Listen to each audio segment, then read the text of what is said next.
बेंगलुरु के रेणुका स्वामी murder case में police ने किए कई खुलासे। एक फेक इंस्टाग्राम प्रोफाइल और उससे भेजे जाते ताबड़तोड़ आपत्तिजनक मैसेज। बेंगलुरु पुलिस ने एक कन्नड़ फिल्म के हीरो दर्शन को जब एक फैन के कत्ल के आरोप में गिरफ्तार किया तो कत्ल की कुछ यही वजह बताई। लेकिन अब खुलासा हुआ है कि फैन रेणुका स्वामी ने दर्शन की पार्टनर और उसकी दोस्त पवित्रा गोंडा को वारदात से करीब 2 हफ्ते पहले एक ऐसी तस्वीर भेजी थी जिसे देखने के बाद दोनों ने अपना आपा खो दिया। कन्नड़ फिल्म के सुपरस्टार दर्शन ने आखिर किस हालात में अपने ही फैन रेणुका स्वामी की जान ले ली। रेणुका स्वामी ने आखिर दर्शन की पार्टनर और उसकी खास दोस्त पवित्रा गोंडा को ऐसा कौन सा मैसेज भेज दिया था जिसके बाद इस अभिनेता जोड़ी के लिए खुद पर काबू रखना मुश्किल हो गया।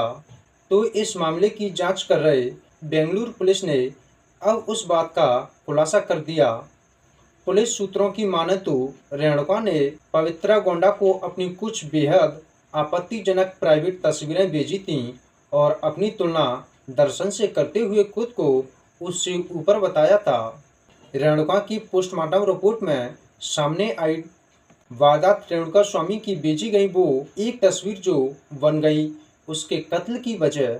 इसके बाद पवित्रा गोंडा खुद पर काबू न रख सकी और उसने दर्शन के कसमकास पावन से इस बात की शिकायत की और उसने यह बात दर्शन तक पहुंचा दी। दर्शन और उसके साथियों ने रेणुका का कत्ल करने का फैसला कर लिया। अब सामने आई रेणुका की पोस्टमार्टम रिपोर्ट से इसके साथ किए गए टॉर्चर की बात सामने आई। डॉक्टरों को उसके शरीर के अलग अलग हिस्से में कम से कम 5 चोटों के निशान मिले। यह चोटें यानी पेट के निचले हिस्से, सीने और शरीर के दूसरे हिस्से में हैं। पुलिस को पता चला है कि दर्शन न सिर्फ उसके साथ बुरी तरह मारपीट की, उसे बेल्ट से पीटा बल्कि उसके प्राइवेट पार्ट में भी लात मारी। इसके बाद दर्शन के साथियों ने उसे पकड़कर शेड में खड़े एक मिली ट्रक की तरफ फेंक दिया। इससे उसके सिर में घातक चोट लग गई और यही उसकी मौत की वजह बनी। पुलिस ने रेणुका स्वामी के कत्ल में इस्तेमाल किए गए तमाम हथियारों के साथ साथ वो मिनी ट्रक भी बरामद कर लिया जिससे टकराने से रेणुका को सिर में घातक चोट लगी। लेकिन यह तो रही पुलिस सूत्रों के हवालों से अब तक की जांच की बात। रेणुका स्वामी के कत्ल को लेकर दर्शन ने पुलिस की पूछताछ में जो बातें कही हैं उसे जानना भी बेहद जरूरी है। उसने कहा है, मुझे जब पता चला कि रेणुका स्वामी बेंगलुरु पहुंच गई, मेरा इरादा उसे जान से मारने का नहीं था। जब मैं और पवित्रा शेड में पहुंचे तो रेणुका ने हमसे पूछा कि आखिर ऐसा क्या हो गया। इस पर मैंने उसे 2 थप्पड़ मारे। इस पर वो हमसे माफ़ी मांगने लगी। मैंने उसे लंच करने के लिए भी पैसे दिए ताकि वो अपने होम टाउन चित्रदुर्ग वापस चली जाए। इसके बाद वो वहां से लौट आई।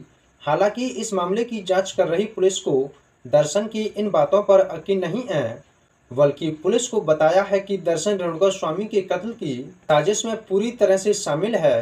पुलिस ने दर्शन की वो स्कॉर्पियो कार भी बरामद कर ली।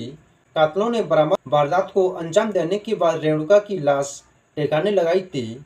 इस स्कॉर्पियो पर कुछ खास किस्म के मार्क और दर्शन की तस्वीर थी जो ट्रैफिक सिग्नल के पास लगे सीसीटीवी कैमरे में कैद हुई थी। बेंगलुरु पुलिस ने बेशक रेणुका स्वामी के कत्ल का खुलासा कर दिया हो, कत्ल के आरोप में फिल्म स्टार दर्शन और उसकी पार्टनर पवित्रा गोंडा समेत 19 लोगों को गिरफ्तार कर लिया गया, लेकिन रेणुका का मोबाइल फोन अब भी पुलिस के लिए एक पहेली बना है। वैसे तो इस फोन में इस केस से जुड़े कई सबूत मौजूद हैं जिसमें रेणुका की ओर से पवित्रा गोंडा को भेजे गए वो आपत्तिजनक मैसेज और तस्वीर भी शामिल हैं जिसके चलते दर्शन और उसके साथियों ने उसकी जान ले ली। लेकिन उसके मोबाइल फोन में इससे भी अहम एक सबूत मौजूद है जिसमें उनके एक वीडियो में दर्शन और पवित्रता से अपने किए लिए माफी मांगता हुआ दर्शन के शिकंजे में आने के बाद उसके साथियों ने उससे एक ऐसा ही मैसेज रिकॉर्ड करवाया था। पुलिस को शक है कि रेणुका स्वामी के मोबाइल फोन को उसके कातलों ने उसी गंदे नाले में निपटा दिया जिस नाले में उन्होंने उसकी लाश ठिकाने लगाई थी। पुलिस को अपनी जांच में रेणुका के मोबाइल फोन की लिस्ट लोकेशन उसी नाले के पास मिली जहां उसकी लाश बरामद हुई थी।